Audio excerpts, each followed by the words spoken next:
Welcome back, and we are shifting gears into our second segment for the morning, and this one is all about the North American powerlifting competition. We are joined by Leo Matura, and he is an athlete over at Kinetic Health and Fitness, as well as Ariana Shepard. She is also an athlete over at Kinetic Health and Fitness. But we have a treat for you guys as well, because we are also providing some demonstration. Now, we are joined by Coach Tom Tsai, as well as two persons demonstrating over on the other side of our set, which is Kaylee Burgess, as well as Rhea Tsai. Good morning, guys. Good morning. Good morning. Good morning. Yes, good morning, everyone. I want to start the conversation on powerlifting. Oftentimes when we think of powerlifting, it's easily mistaken with bodybuilding. Let's begin things there with defining specifically what powerlifting is and the difference between powerlifting and bodylifting. Okay. I will say that powerlifting is more of a strength sport, unlike bodybuilding, which is more physique. And the difference is that with powerlifting, we go to competitions that we call meets, and we're judged on 3 compound movements, which in an acronym is called SBD. The first one being the squat, the bench, second, and then the final, the deadlift. Within those 3 disciplines, on competition day, you have 3 attempts to put in your highest number in each one of those lifts. Depending on the total, that is obviously the number that will be picked from each one of those lifts will be the one that's put into your total. The total is then put together, and from there, they will whoever has the highest total in the weight class and division wins that competition. Also, in powerlifting, there are weight categories and divisions as well. For example, myself, I am a 74 kilogram lifter. I'm in the open division, which means that from the age of what, like 21? 22, I believe. 22 to 39. That's the age group that we're all in. I'm sub-junior, so that's ages 14 to 18. And I'm the 63 kilogram division. Wow. So you guys have been training for a competition, but aside from that, this is your passion. Let's talk about how you guys ventured into powerlifting. I will say in the gym I started. I have been going to Kinetic for 6 years now. The first 3 years, I really just got into the gym because I was out of shape and I needed to do something. And for myself, I said I was going to enter my 30s in the best shape possible.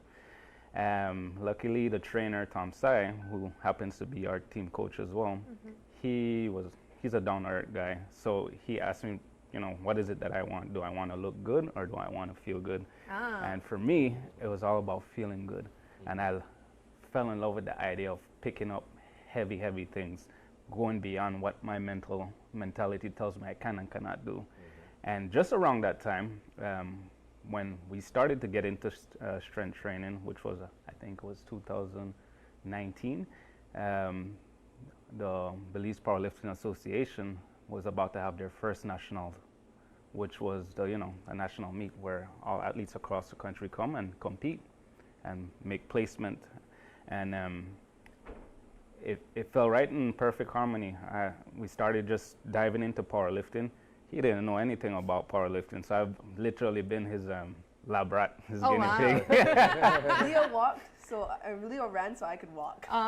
Okay. And then from there, we got into strength training. So I can safely say I've been training powerlifting for 3 years. And so we competed in our first nationals in 2021 or 22, because COVID came right before the first nationals was about to happen. But yes, this NAPF will actually be our 3rd international appearance as an association. It will be my 2nd, and it will be the first for the sub-juniors that are here. And it will also be Belize's first delegation of sub-juniors that will be going to international competition. I want to bring Ariana into the conversation because you're not only female, but you're very young as well, and you're interested in powerlifting. Let's talk about what made you decide to venture into this area of fitness? So it wasn't really a decision of mine. Uh-huh. So Leo's my brother, and Mr. Ty's daughter is my best friend of about 11 years. So usually when he went to the gym, I'd go to the gym just to see her and hang out. But I also wanted to start working out because why not? I didn't have anything better to do. It was like right around the end of COVID, so I didn't mind it. And it was obviously a better pastime than whatever other things I could be doing. And around the end of Leo's first competition, they asked me if I wanted to do powerlifting. And I was working out doing my lat extension, my lat pull downs, and they asked me that question, and then Leo looks at my eye. He looks at me. I didn't even get a chance to answer, and he's like, "You have that look in your eye. You're going to What's do it." that look? I didn't even know what look he was talking about. But ever since then, I started powerlifting, and while I started powerlifting, I dragged my two friends into it. That's why Ria and Kaylee are here. Wow. What has that been like for you, though? I mean, you're young. You're doing something that perhaps a lot of young people like yourself wouldn't necessarily be thinking about doing.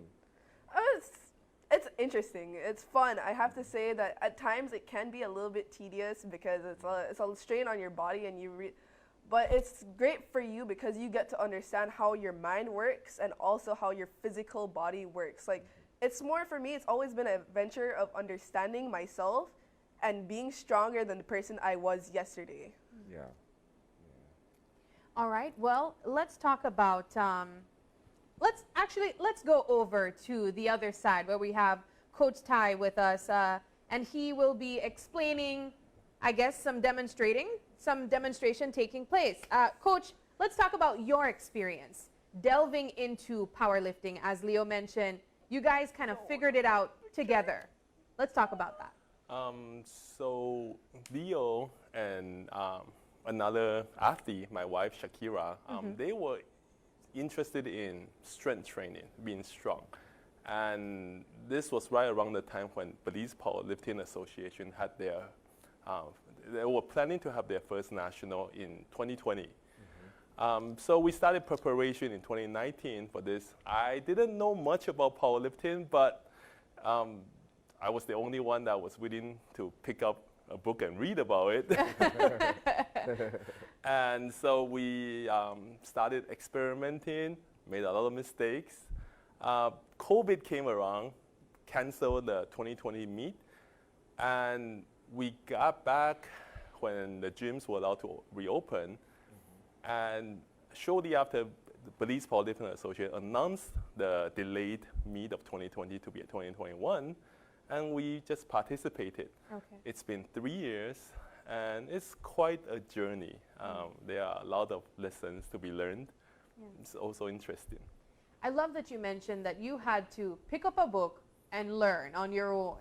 And of course, you mentioned that there were some mistakes along the way. Let's talk about some of those lessons learned while learning more about powerlifting. So my background was more bodybuilding stuff. And in bodybuilding, your total work volume is the biggest driving factor of muscle growth. So the more work you do, obviously you develop more muscle, up to a certain ceiling. With strength training, you cannot go into it with that mindset. In strength training, more is not always better because you're pushing your body to a very high intense level, and you have to kind of skirt that line a little bit more carefully. And yes, injuries can happen, and every time you injure yourself, you're sort of pushing yourself back, a couple of weeks. So the idea that you always give your 110% in the gym, no pain, no gain, is actually not as productive for strength training than for bodybuilding. Okay. Well, let's present a case of me coming to you and deciding, hey, coach, I'd like to tap into powerlifting. What's the first thing that you would do? If you're interested in powerlifting, then you need to be able to execute the 3 lifts to competition standard. Okay. And that's where it gets a little bit tedious because we have to make sure that you're able actually to squat to a legal depth. And let me ask Ria to demonstrate. All right. So Ria, can you show them what's a legal squat depth? So you notice this is the crease of her hip. It needs to pass the top of her knee plane with the bar on her back. So if you're someone who is unable to hit that squat depth minimally, then you have to work on your mobility first before you could even say you want to compete. Because at competition day, if your squat isn't to that depth, you won't even be able to put up a number. Coach, I can already look at that squat and think you have to have some solid knees. It's something that you slowly work into. Okay. It's not something that you can obviously gain. If you can do it, it's obviously feels natural for you. If you cannot do it, then you obviously have to spend a little bit extra time getting into that position or getting comfortable in that position. So what are let's say the prerequisites of powerlifting? I know that Leo mentioned that he began joining the fitness group because you were out of shape, right? So you had to kind of bring yourself to some form of shape before you transition to powerlifting. How does that work? Well, in my case, I would say when I started training at Kinetic, for the first 3 years, we literally did just work on a lot of form and technique without the intention of knowing we were going to go shift off into powerlifting. Tom has always been, very fickle on getting down technique before you think about going any weight below, and that avoids you from being injured. That's one of our mantras at Kinetic. We avoid injury at all causes. So we never go beyond what we don't need to. And with that mindset, we've been able to see tremendous growth for myself as well. Like, I've never been injured in the gym for the past 6 years. So yes, form and technique has been the main focus in the initial part of the training. After that, we worry about the weight. We worry about numbers, because if you don't have that, any number you put on there that you dream of, you'll just end up failing it and potentially injuring yourself and throwing yourself 2 months to a month back. Well, let's go back into demonstration, Coach. So you showed us one of the first things that you have to be able to do is a really deep squat. What's next? You will have to be able to execute a bench press, but the bar needs to pause at your chest level before you have to receive the command press from the judge before you could push the bar up and lock your elbows. That's very different than what you would consider the typical bench press that you see in the gym, where it's sort of touch and go. That pause actually adds a tremendous amount of difficulty. If you're ever in the gym and you try, like you rest the bar on your chest and then you press, it feels objectively harder. And then for deadlift is the last discipline. It's the one that we're going to demonstrate today. It's probably the most fun lift out of the three, because it's just you picking up something really heavy. And the criteria is that your knee and your hip joints needs to be in lock position when the bar is at top, and you need to bring your shoulders behind the bar. So all these are being judged on midday by 3 judges, and they will give you 1 white light for each of the judge thinking that it's successful, or red light if it's a fail. And you need to get at least 2 white lights before they consider the lift is good. Okay. Well, perhaps you can show us. Okay, so this is Ria. She's gonna demonstrate what's called a sumo deadlift. Sumo deadlift is one of the 2 variations allowed in competition. Sumo deadlift would have you stand in a sumo stance, which is wider than your shoulder, and her hands will be inside her thighs, and she will execute the lift. Now at this point, she will have to wait for the head judge to give her a down command for her to lower the bar down. And that will that's a sumo deadlift. Now Katie is gonna demonstrate conventional. Can I ask how much did Rhea lift in the sumo deadlift? Well, that's only 135 pounds. Only 100. well, yeah, that's their warm-up weight. Yeah. What? Wow. All right. These are some strong girls. Yes. All right, so Katie Evidently. is going to demonstrate what you see more often. It's called conventional deadlift, where you stand in a shoulder width stance, down. There you go. So that's a conventional. That Both- looked way too easy for Kelly. For Kaylee.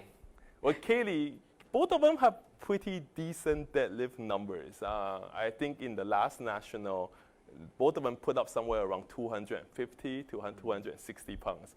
Hopefully at Cayman, we'll be able to put up better numbers. Oh my goodness. Wow. So let's talk about the competition and the preparation that you guys are putting in ahead of this particular meet.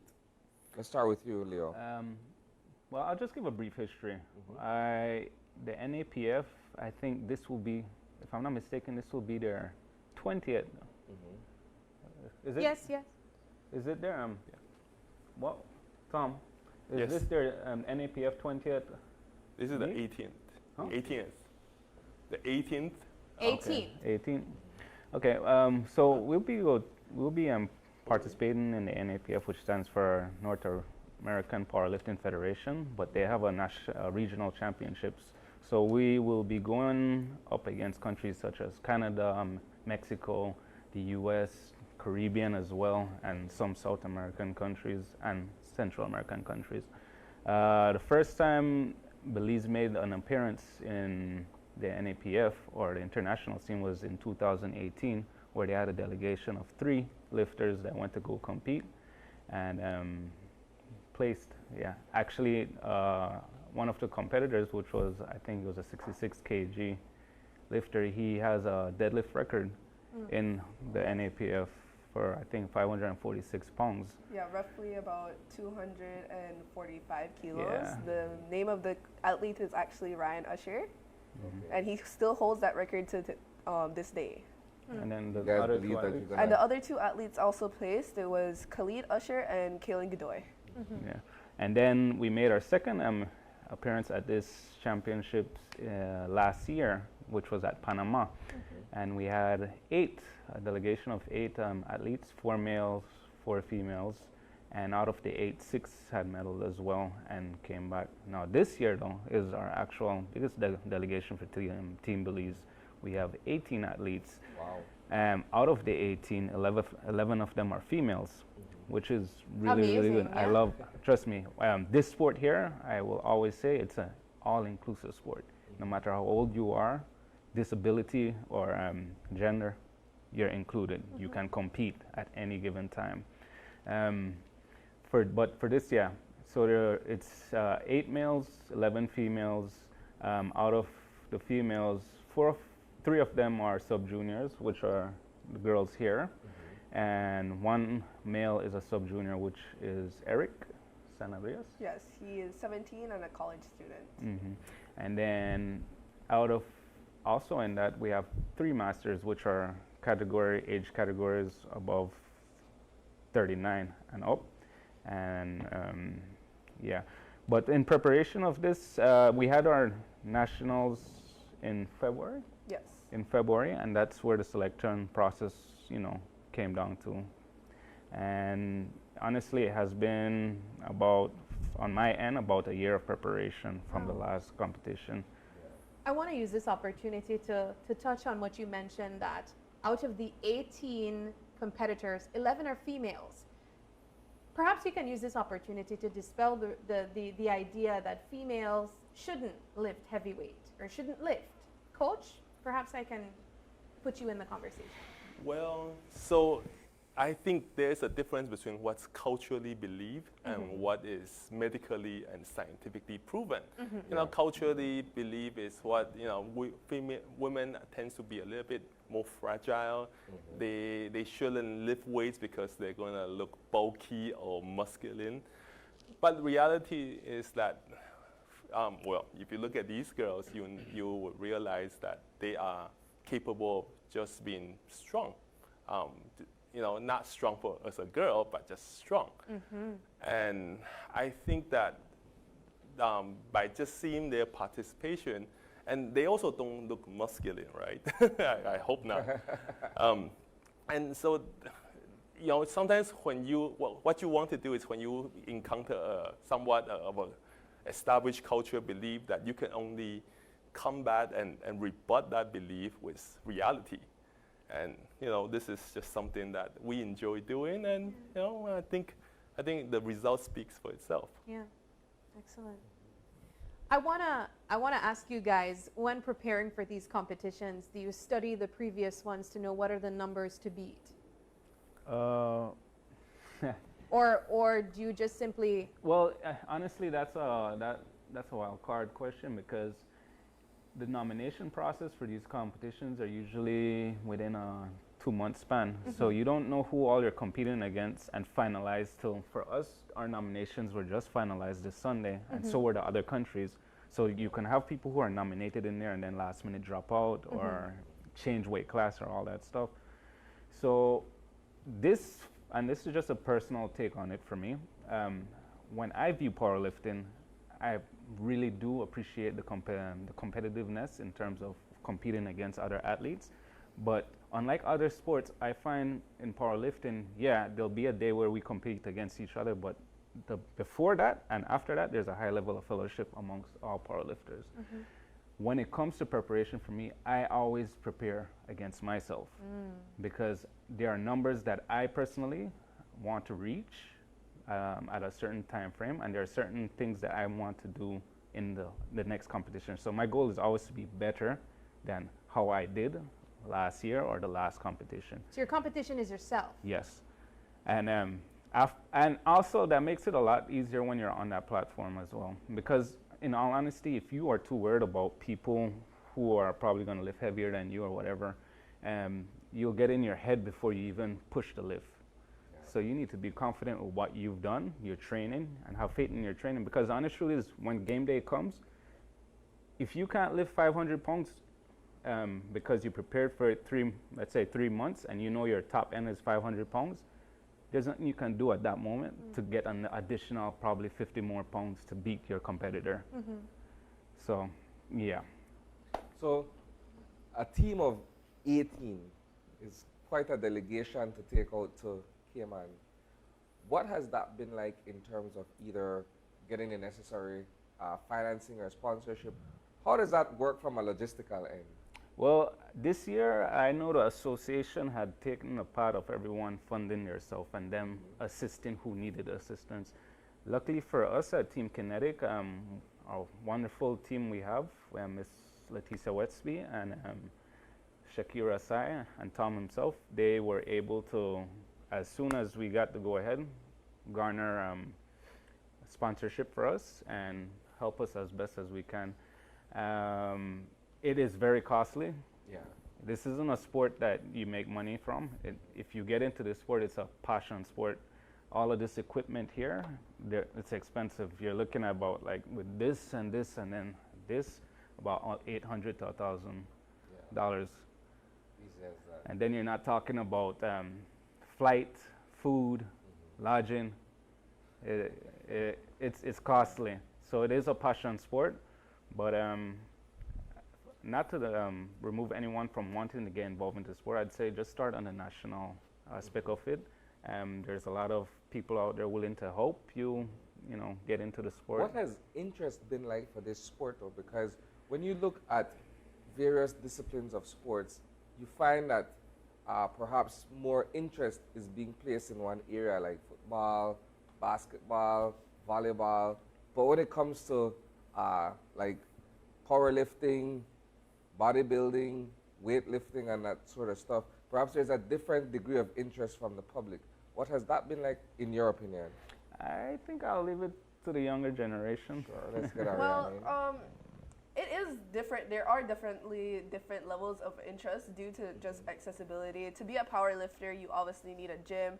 And because the sport is very technical, most people would need to either research by themselves or be lucky as me to have a coach like Tom. So it takes a very niche group of people. But what is amazing about the sport is, despite all of that, if you really want to participate in the sport, it's very inclusive. Anybody from any weight, as they have, I believe in NEPF, they even have a category for special needs people and stuff like that. So it takes just sheerly the want to participate in the sport to participate in the sport. I love that you mentioned that they're also inclusive of special needs. I want to ask Tom, what are the ranges of, I guess, people and their interests that has come to Kinetic? Well, from my experience and my gym's experience, most people really don't start powerlifting. They mostly join the gym for some fitness-related issue or some health-related issue or some physical aesthetic kind of issue. And what most likely happen is that they get into this grind. You've been to gyms, you know, it's very repetitive. And if your goal is aesthetics, you tend to feel frustrated rather quickly because you are expecting some of these things to be happening sooner than later, and you're like, I don't see anything.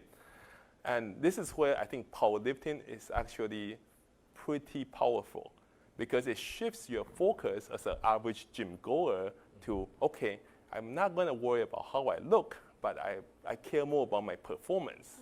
And a lot of times when you shift that focus, you end up actually getting to that place that you wanted to before you realize it, because your focus isn't about how you look anymore. Your focus is like, oh, I want to deadlift 225 pounds. I want to deadlift 315. You know, they're all 45-pound plates, and you have these arbitrary benchmarkers that you want to hit.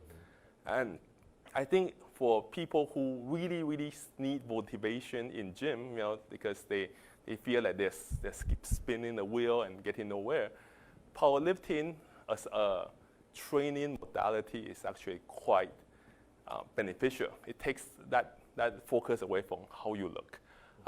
Competitive powerlifting now is a different beast. Competitive powerlifting, so anybody that goes to a gym that trains with barbell can do powerlifting training, where the focus is just improving your squat, bench press, and deadlift. Competitive powerlifting now, it's probably better if you get some guidance because you're going to prepare, you're going to spend 3, 4, 5 months preparing, and you're going to go to a meet. Hopefully it's a local meet if it's your first time. And you're going to squat, and you're going to find out that your squat isn't deep enough. And that could be very, very discouraging. So there is a difference between training, you know, powerlifting style and training for competition. All right. Well, guys, remind us again when the competition takes place, where and why we should be excited with you guys. My mind went black there just now. I'm starting to feel the competition jitters now. Oh, and it's yeah? not really because of nervousness, it's because I'm excited. Okay. Like today I cannot wait to go to train. Today is my squat session, and I could just think about, all right, we're going to get this down today. You got the dates down? No. Oh, I think I'm just joking. That's a sibling banter. Yeah, I'm just joking. The dates are August 6th to 12th, I believe, and you should follow the Belize Powerlifting Association's Instagram because they'll be posting the links for each lifter's competition. And you should be excited because, well, Belize is representing, and we have a lot of hopeful prospects at bringing home a medal. So that should be something to look forward to. I also like to jump in that. Last year, the nation of Belize was placed 5th overall in all the 25 countries that competed. Wow. So this year we're looking to bump that up a bit. Yeah. All right. Yeah. Great. Well, we share the excitement with you guys, and we within can't spirit. wait. Yeah. These girls As didn't even Sonny get said. these girls didn't even get to do the 225 for them. Oh, let's We see if wanted they him can. to try and lift the I would 225. love to see that. Today I is not believe the day. the country of I'll Belize mentally would prepare. love to see that. There you go. I'll That mentally woman prepare was myself first, and then we'll do it the next time around. As Isani said, we lift in spirit. Yeah. And then I think we just want to give a thank you to the sponsors that Yes. have given us this great opportunity to Yes. go compete. You want to do that, Tom? Yes, so we were very fortunate to have a lot of support, more than we had thought that we've gotten. And we'd like to especially thank Mr. Rudy Solano of Premier Air, Mr. Hugo Moguel of Vista Realty, BTB, the Ministry of Human Development, Minister Dolores Ramos, Mirab, National Aggregate, Atlantic Bank, And anybody else? Did I? Beeline. The beeline. Oh, anything else? It's I feel like we're forgetting one. Well, whoever you The- guys missed, you can and- say thank you all. thank you. And oh yes, The National Sports Council. National Sports Council for our tracksuit and looks- DigiOne and DigiWallet. They were all great sponsors. They're very responsive, and we got help. Because it's such a long trip to Cayman, and it's Trust me, quite it makes training a lot easier Yes. when you don't have to worry about that aspect of it. You can just focus on actually being an athlete. You're a lot more. You comes out of enjoy the it. process more, and Oh, you yeah. enjoy representing your country Oh, as yeah. well, knowing that you're getting that support. Going right now, going to Golden Bagel by only Belize headman. So Yeah. up on the podium with it. It makes Nice. wearing that flag feel a lot, more, you have more pride. Right, for sure. All right, guys. Well, thank you so much for joining us. We are just about out of time, but we are excited to follow your journey all the way to Cayman Islands, and we can't wait to hear how you guys do. All right, we're going to take our final break, and when we come back, we wrap things up. Don't go away.